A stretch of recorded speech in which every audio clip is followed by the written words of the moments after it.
They're going to pick back up on this fixture here. Got the little Jacobs 3/8 in here. Whoops. Gonna go up to number 7 because we're using a 20, quarter 20 on the locking screws. Set screws. And I didn't have any dog point, but I chose to use the ones with the little tip on them.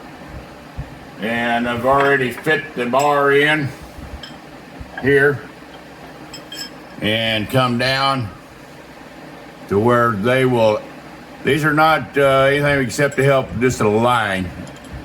And so this is going to work out real well. Sorry about the big fat fingers.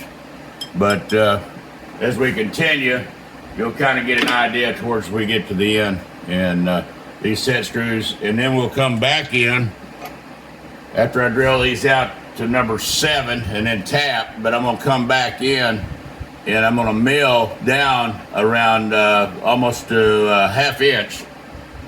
So whenever I bevel this, I'll be able to get, I won't be fouling the screws, and we'll get to that part here later this afternoon, maybe in the morning. But when I set this up in the Wilton 3-axis vise, I want these to be down recessed, and they're only ½ inch long. So I'm running right at an inch right here and an 1/8. So we will come down and we will enlarge that hole to where that will never foul. So let's change this bit.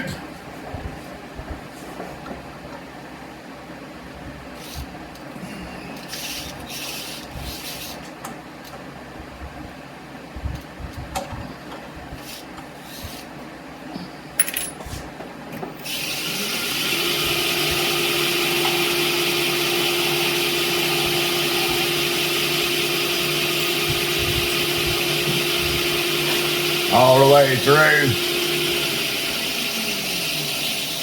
and we'll bring you back. Let's see right here. This was a number 12 pilot hole, and then we got the 7 in here. So we're gonna drill the rest of these. I'll go ahead and ream these out off camera, and then we'll put this bar in, and then we'll do our layout for cutting the slope on each side and then putting an edge on this here. These will be interchangeable. I decided to make this thing it's 12 inches, well, it's 11 and the base is 12, but I can always, you know, move this up and down, series of holes. And I wanted this so I can break wider angles. And then also I'm gonna make knife blades to go on here. Since this is rough cut 2022, not only will be a break, but it's going to be a knife shear. And we're going to not get all the parts since the COVID took us down for about almost a week and a half. But we'll come back to this after I've got these in. I'll go ahead and tap them off camera, and then of course enlarge these holes. And we'll get back here sometime this afternoon.